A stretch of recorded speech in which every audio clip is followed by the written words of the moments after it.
장대장 TV 시청자 여러분 안녕하십니까? 장대장입니다. 여러분들 재산세 고지서 받으셨나요?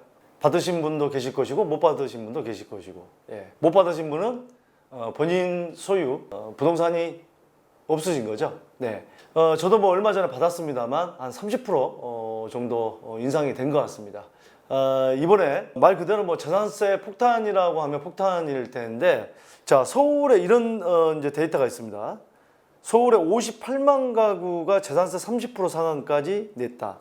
제일 높은 게 재산세는 전년 대비해서 30% 오른 게 가장 높은 겁니다. 근데 그게 58만 가구가 30% 상한까지 냈다. 3년 전보다 14배라고 합니다. 이 3년 전이라고 하면은 지금 문재인 정부가 출범 시작했을 때보다 14배가 늘었다.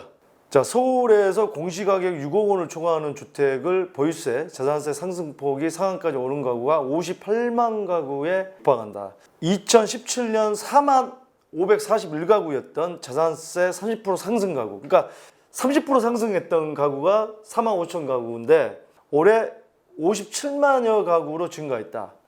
문재인 정부 출범 이후 집값 상승에 따라 공시가격이 인상되면서 재산세를 상한선 30% 이상 넘어갈 수는 없습니다. 상한선까지 낸 가구가 14.2배에 늘어난 것이다.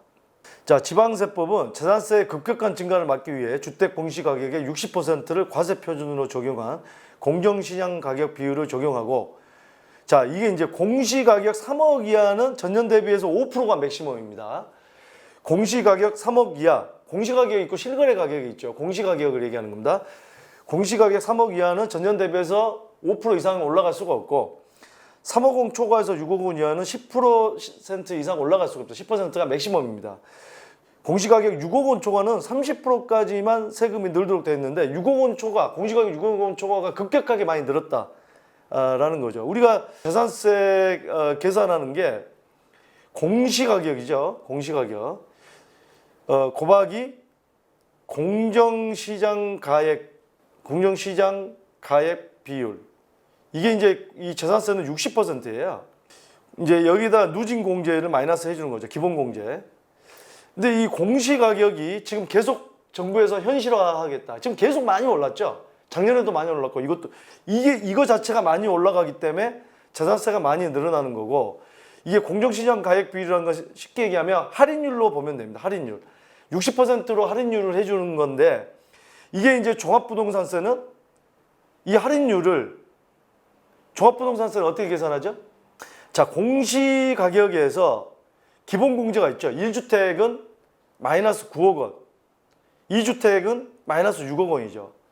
그리고 이 이제 공정시장 가액 비율이 할인율인데 이게 80%였는데 작년에 85, 올해 90, 내년에 95, 100%까지 올립니다. 이제 할인율을 없애겠다는 거예요. 종합부동산세가 굉장히 커지는 거죠. 거기다가 이제 요율 있죠, 요율. 이 요율이 지금 맥시멈 6%까지 올리겠다고, 이제 최대가 3%였는데 이제 6%까지 올리겠다고 해서 지금 법 통과를 앞두고 있는 상황이고, 그러니까 종부세도 엄청나게 오르는 겁니다. 근데 종부세는 상한선을 300%까지 뒀기 때문에 3배까지 올라갈 수 있는 거고, 재산세는 30%까지 올라갈 수 있는 거예요. 그러니까 이 종합부동산세는 어마어마하게 오른 거죠. 3배까지 오를 수 있는 거기 때문에. 전년 대비해서 3배. 재산세는 전년 대비해서 30%까지밖에 안 오른 겁니다. 하지만 이게 다른 게 뭐냐? 조금 전에 제가 말씀드렸죠. 종합부동산세는 기본 공제가 1주택은 공시가 9억까지는 공제를 해주기 때문에 다른 거고, 이 재산세는 모두가 해당이 됩니다. 우리 지금 직원도 올해 나이 31인데 조그마한 오피스텔 하나 가지고 있습니다. 월세를 한 40만 원씩 받고 있는데, 이게 지금 물어보니까 작년에 재산세를 6만 5천 원 냈는데 올해 7만 원 나왔다고 합니다. 5천 원 올랐습니다. 커피 한 잔 가격. 커피 1년 365일 중에 하루는 커피를 못 마실 것 같아요. 아, 이게 있죠. 재산세는 7월 달에 한 번 내고 9월 달에 한 번 내기 때문에 두 번의 커피 마실 기회를 놓치는 거죠. 커피 조금 싼 데 가면 2,500원짜리 이런 데 가면은 4번의 커피 마실 기회를 놓치는 겁니다. 어쨌든 간에 세금 많이 내서 좋아할 사람은 없습니다. 단돈 7만 원을 내는 사람도 절대 기분 좋을 일은 없습니다. 공시가격 6억 초과로 재산세 부담이 30%까지 늘어나는 거예요. 그러니까 재산세에서는 맥시멈으로 늘어난 게 30%까지인데, 늘어난 가구의 재산세 합계는 2017년 313억 2천여만을 이제 재산세가 2017년에 거쳤는데 올해는 8,400억이 거친다고 합니다. 무려 27배 가까이 뛰었어요. 서울 25개 자치구 가운데 재산세 30% 증가 가구가 가장 많이 늘어난 것은 노원구였다. 노원구는 2017년 두 곳에 불과했다. 야, 두 곳. 2017년에 그러면 공시 가격이 6억 이상이었던 게 두 곳밖에 안 됐다는 얘기네요. 야, 노원구 많이 컸습니다. 예. 올해는 2,198곳으로 증가했고 그만큼 전반적으로 이 서울에 뭐 부동산 가격이 많이 뛰었죠. 2017년에 비하면 뭐 굉장히 많이 뛴 곳은 2배 가까이 뛰었는데 이 6억 밑에 구간에 있다가 올라간 게 노원구가 1등이라는 얘기지. 노원구 전체가 뭐 서울에서 제일 잘 사는 도시고 제일 재산세를 많이 내는 구다 이건 아니죠. 이들 가구가 낸 재산세 합계는 87만 원이었다. 2017년에 재산세 노원구에서 87만 원을 거쳤다고 합니다. 지금은 뭐 어떻게 보면 웃기는 통계가 될 수가 있겠습니다. 그러니까 세금이 그때에 비하면 지금은 12억 7천이기 때문에 어마어마하게 낸 겁니다. 노원구에서 재산세. 가구 수로는 1,099배가 늘었다고 합니다. 재산세 합계로는 1,476배가 늘었다고 합니다. 자, 두 번째로 은메달 발표하겠습니다. 은메달. 금메달은 노원구고 은메달은 강동구 623배. 세액으로는 1,158배. 자, 동메달 광진구 592배. 세액으로는 851배. 자, 아깝게 순위 안에 못 든 동대문구는 507배. 세액으로는 443배. 서대문구 427배.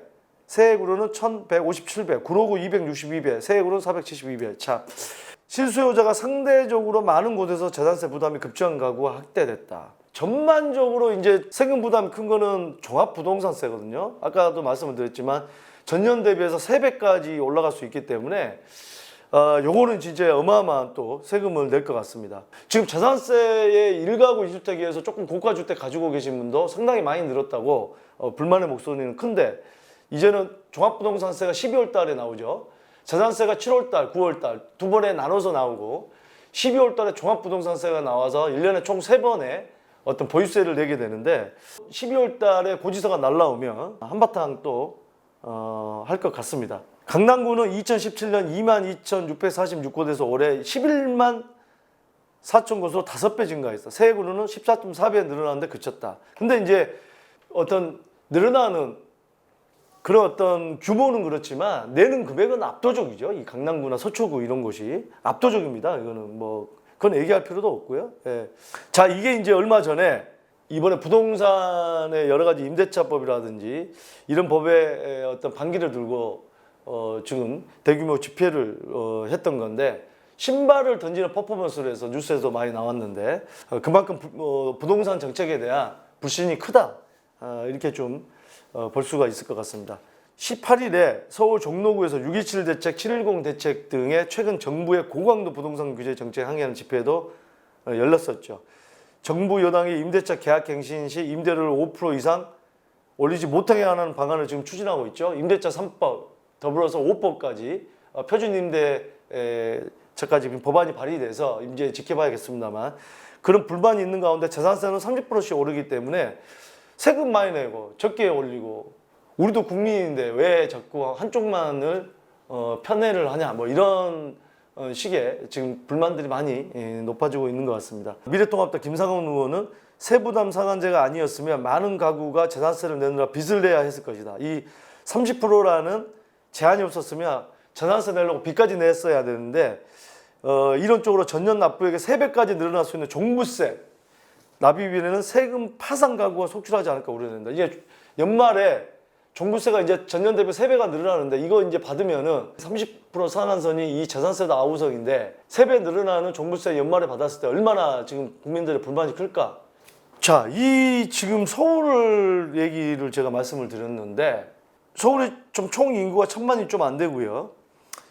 일반 가구 수가 이제 380만 가구, 외국인 가구 수가 13만 가구에서 주택 수가 이제 36만 8천 가구 정도 되는데 주택 보급률로는 95.9%, 96% 정도가 되는데 이 지금 360만 가구 중에서 30% 공시지가 6억 넘어가는 게 58만 가구가 늘었다. 58만 가구에 육박한다. 공시지가 6억 초과하는 가구만 58만 가구라는 거예요. 이게 이제 30%, 그러니까 비율로 따지면 대략 6분의 1 정도. 6분의 1 정도가 전년 대비해서 맥시멈 30% 이상 재산세가 늘어났다.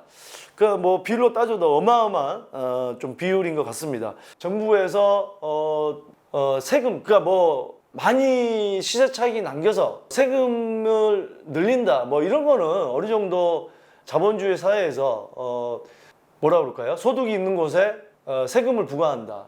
조세형평성이나 이런 부분에서는 옳은 방법이라고 생각하지만 너무 단기간에 사실 1년마다 30%씩 올라가는 세금은 그건 좀 과한 게 아닌가 하는 생각도 들고요. 이런 게 단기 처방식으로 해서 불을 한 번에 끌려고 하는 게 좀 문제가 될 수가 있어서 여러 가지 부작용을 낳을 수 있다. 이런 여론들이 강한 것 같습니다. 또 종합부동산세, 뭐 이 부분도 3배씩 늘어난다. 1년마다. 그거 어마어마한 세금 아니겠습니까? 그리고 어떤 분들은 1주택자에서 내가 팔아서 시세 차익에서 그만큼 소득이 발생한 게 아닌 상황에서 내가 거주하고 있는데 세금을 계속 높게 내야 되는 것도 상당한 부담이 될 수가 있습니다. 어떤 그 소득에 대한 현실, 내 인마이 포켓, 내 통장으로 꽂히지도 않은 상황에서 내 수입은 줄어들고 있는데 오히려 요즘에 코로나나 여러 가지 경기가 안 좋아서 세금은 더 많이 내야 되는 이런 현상.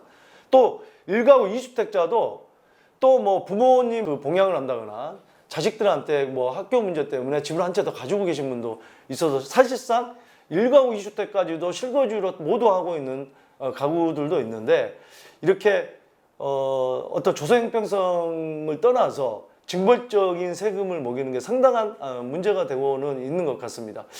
계속해서 지금 정부가 추진하는 이런 이제 국회 통과 내용들을 봐야 되겠지만, 자, 여러분들은 어쨌든 간에 이런 세부 부담에 대한 내용들을 이해를 하시면서 여러 가지 보유, 뭐 증여라든지 여러 가지 절세 전략, 매매라든지 자 이런 부분을 여러 가지 전략을 잘 짜시기 바라겠습니다. 자, 여러분들 오늘 내용 들으시고 여러 가지 또 궁금하신 사항은 댓글이나 이메일이나 문자를 주시면 더욱더 좋은 컨텐츠를 만들도록 최선을 다하도록 하겠습니다. 감사합니다.